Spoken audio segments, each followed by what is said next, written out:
The times में खुशामदीद। कश्मीर के पहलगाम में इतना बड़ा हमला हो जाने के बावजूद अभी तक कश्मीर में दहशतगर्दी का सिलसिला रुका नहीं है, बल्कि मामला बढ़ता जा रहा है। लगातार इस तरह के वाक़यात पेश आ रहे हैं। एक और मामला सामने आया है जिसमें दहशतगर्दों ने घर में घुसकर गोली चलाई है, बेगुनाहों को मारने का काम किया है और अभी तक वो दहशतगर्द भी पकड़ा नहीं गया है। सरकार की तरफ से 22 अप्रैल के बाद लगातार दावा किया जा रहा है कि कश्मीर में जो सुरक्षा है उसके इंतजाम मजबूत हो चुके हैं। पूरी जो आर्मी है, पूरी जो एजेंसी है वो हाई अलर्ट है और कुछ भी कश्मीर में नहीं हो सकता है।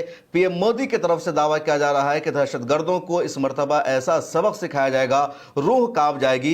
मीडिया में लगातार सरकार की तारीफ की जा रही है, सरकार को शाबाशी दी जा रही है कि पाकिस्तान का पानी बंद कर दिया गया है, पाकिस्तान को सबक सिखा दिया गया है। बीजेपी का हर नेता मीडिया में आकर कह रहा है कि पाकिस्तान के खिलाफ एक्शन शुरू हो चुका है, कार्रवाई शुरू हो चुकी है। मीडिया यह भी दावा कर रही है कि पूरी दुनिया पाकिस्तान के खिलाफ हो चुकी है, भारत के साथ आ चुकी है। इसके बावजूद पाकिस्तान के जो इंडिया के खिलाफ नापाक अजाइम है वो बढ़ते जा रहे हैं और इतना बड़ा मामला हो जाने के बावजूद पाकिस्तान रुका नहीं, बल्कि एक और दहशतगर्दी का मामला सामने आ गया है। मीडिया रिपोर्ट के मुताबिक कश्मीर के कुपवाड़ा में शनिचर की रात को कुछ दहशतगर्द अफराद घर में दाखिल हो जाते हैं और 45 साल के गुलाम रसूल को गोलियों से भून दिया जाता है, इतना मारा जाता है कि वहीं पर उसकी मौत हो जाती है। वक्ती तौर पर उसको अस्पताल में मुंतकिल किया जाता है, श्रीनगर लाया जाता है, लेकिन उसकी मौत हो जाती है। उसके बाद गुलाम रसूल की लाश को पोस्टमार्टम के लिए भेज दिया गया है। अब सवाल यह है कि सरकार की तरफ से लगातार रोजाना दावा किया जा रहा है, दहशतगर्दों के खिलाफ सख्त एक्शन लिया जा रहा है, पाकिस्तान का हुक्का पानी बंद कर दिया गया है, पूरी दुनिया के जरिए पाकिस्तान की घेराबंदी की जा रही है। इसके बावजूद कश्मीर में इतनी बड़ी चूक क्यों हो रही है? दहशतगर्द अनासर क्यों आ रहे हैं? बेगुनाहों को क्यों मार रहे हैं? 22 अप्रैल को जब पहलगाम में टेरर अटैक हुआ, उसी दिन दो और इलाकों में भी दहशतगर्दों ने आर्मी पर अटैक किया था और आर्मी ने उसका जवाब दिया था। उधमपुर में भी 25 अप्रैल को दहशतगर्दों ने आर्मी पर अटैक किया था और झुंटू अली ने दहशतगर्दों को इसका जवाब दिया, जिसमें उसकी शहादत भी हो जाती है, लेकिन दहशतगर्द भी वहां पर मारे गए। राजौरी में भी हमला किया गया और राजौरी में भी 6 सिक्योरिटी एहलकार हलाक हो गए, मुतअद्दिद जख्मी हुए और जो हमला हुआ था उसमें धमाका खेज मवाद का इस्तेमाल भी किया गया था। तो कश्मीर में अभी तक दहशतगर्दों के जो हमले हैं वो जारी है। उधर लाइन ऑफ कंट्रोल पर दोनों तरफ से फायरिंग भी हो रही है, पाकिस्तान की तरफ से भी फायरिंग की जा रही है, इंडिया की तरफ से भी फायरिंग की जा रही है।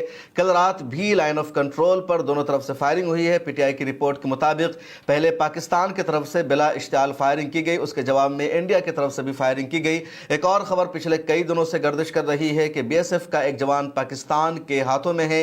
दरअसल बीएसएफ का वो जवान उधर खेत में गया हुआ था, अचानक पाकिस्तानी आर्मी आती है और बीएसएफ के जवान को गिरफ्तार कर लेती है।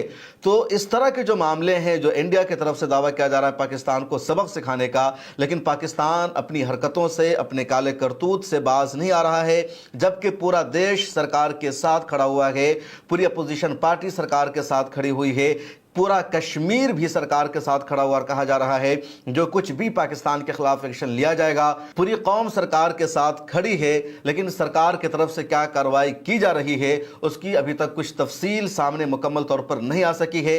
कांग्रेस की national spoke person Supriya Shrinate ने कुछ सवाल भी आज पीएम मोदी से पूछा कि पूरा देश पीएम मोदी के साथ खड़ा है, सरकार के साथ खड़ा है, इसके बावजूद नरेंद्र मोदी नजर नहीं आ रहे हैं, वो गायब हैं। क्या कुछ सुप्रिया श्रीनेट ने एक वीडियो जारी करके कहा, आप सुनिए। अरे भाई, मोदी जी कहां हैं? और ये सवाल मैं वाकई में चिंता के मारे पूछ रही हूँ। हमारे घोर मतभेद हो, लेकिन है तो हमारे प्रधानमंत्री। तो मैं वाकई में जानना चाहती हूँ कि मोदी जी कहां हैं। उनकी तबीयत वगैरह तो ठीक है, बहुत गर्मी है, लू तो नहीं लग गई है, क्योंकि वो पहलगाम हमले के बाद सऊदी अरब से लौट तो जरूर आए, लेकिन उसके बाद से गायब है। उस शाम उन्होंने कैबिनेट कमेटी ऑन सिक्योरिटीज की मीटिंग करी, ठीक है। अगले दिन लगा वो कश्मीर जाएंगे, लेकिन वो बिहार रैली में चले गए। अब ऐसे समय में क्या रैली में जाना चाहिए था, नहीं चाहिए था, ये अपने आप में एक अलग सवाल है। फिर लगा कि उस रैली में वो बहुत कठोर निर्णायक शब्दों में पाकिस्तान को सबक सिखाने की बात करेंगे। उन्होंने तो पाकिस्तान का नाम ही नहीं लिया, जैसे चीन का नहीं लेते हैं। खैर, फिर उसी शाम को सर्वदलीय बैठक थी, ऑल पार्टी मीटिंग थी, लगा मोदी जी आएंगे। वो उससे भी नाराज रहे, जबकि वो शाम को बिहार से लौट आए थे, लेकिन वो मीटिंग में नहीं आए। लगातार मीडिया कहता रहा मोदी जी कुछ बड़ा करने वाले हैं, कुछ बड़ा करने वाले हैं। अब उन्होंने भी कहना बंद कर दिया, लेकिन मोदी जी गायब रहे। फिर लगा कि 2 दिन बीत गए हैं, वो कश्मीर जाएंगे, वहां पर लोगों को ढांढस बनाएंगे, उनकी हिम्मत जुटवाएंगे। वो वहां भी नहीं गए। लगा चलो राहुल जी चले गए, अब वो लौट आए, इसके बाद मोदी जी जाएंगे, अभी भी नहीं गए। असलियत यह है कि जिस सर्वदलीय बैठक में मोदी जी ने पार्ट नहीं लिया था, वहां पर सरकार ने माना था कि चूक हुई है। तो इतनी बड़ी सुरक्षा की चूक कैसे हो गई, इसकी जिम्मेदारी किसकी है, इसका जवाब तो सिर्फ प्रधानमंत्री दे सकते हैं, लेकिन वो गायब है। हमारी सरहद के 200 किलोमीटर अंदर तक आतंकी इतनी बड़ी बड़ी बंदूकें लेकर कैसे घुस आए, इसका जवाब कौन दे सकता है? इतना बड़ा इंटेलिजेंस फेलियर कैसे हो गया? प्रधानमंत्री दे सकते हैं, वो गायब है। असलियत एक ये भी है कि जिस सर्वदलीय बैठक में ये बोला गया और भ्रम फैलाने की कोशिश की गई कि अनुमति नहीं थी पहलगाम के उस इलाके को खोलने की, वो बाद में पता चला कि झूठ है। तो ये भ्रम क्यों फैलाया गया, इसका जवाब भी प्रधानमंत्री दे सकते हैं, लेकिन वो गायब है। प्रधानमंत्री जी, इस देश को आपकी चिंता है। ये देश जानना चाहता है कि इतनी बड़ी त्रासदी के वक्त जब हम लोगों को लगा था कि आप राष्ट्र को संबोधित करेंगे, आप लोगों को विश्वास दिलाएंगे, विपक्ष को विश्वास मिलेंगे, आप तो गायब हो गए। आप कहां हैं? ये पूछना तो वाजिब है, और ये पूछना आपकी चिंता के नाते हो रहा है। आप कहां हैं? तो सरकार से सवाल करने का सिलसिला लगातार बढ़ता जा रहा है। उधर कश्मीर में दहशतगर्द अनासर के खिलाफ भी कार्रवाई लगातार बढ़ती जा रही है। ताज़ा तरीन रिपोर्ट के मुताबिक 10 से 11 दहशतगर्दों के घरों को ज़मींदोज़ कर दिया गया है, जिनके बारे में भी खबर मिली थी कि इन लोगों ने पहलगाम टेरर अटैक में मदद की थी। इन लोगों का हाथ था, उनके घरों को ज़मींदोज़ कर दिया गया है। और ये जो घर है इन लोगों के, जैसे जैनपुर है शोपिया में, वहाँ अदनान सफ़ी के घर को बुलडोज़ किया गया है। कह लीजिए बारूद के जरिए उस घर को उड़ा दिया गया है। इसी तरह बांदीपुरा में जमील अहमद के घर को उड़ा दिया गया है।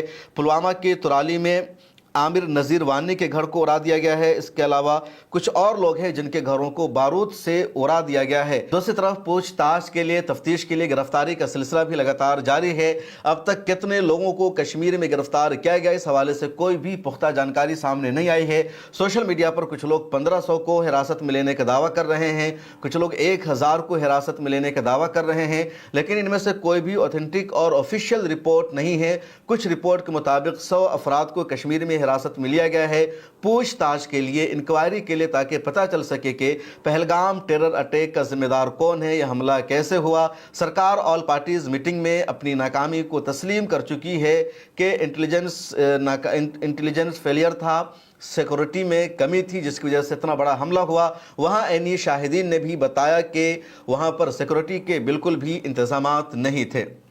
मिल्लत टाइम्स को जारी रखने और मजबूत बनाने के लिए हमारी आर्थिक सहायता कीजिए। ये एक आजाद मीडिया हाउस और कमजोरों की आवाज है। आप हमें देखें, सुने, पढ़ें और हर महीने ज्यादा नहीं, सिर्फ 100 रुपए से मदद करें। डिटेल्स डिस्क्रिप्शन में मौजूद हैं।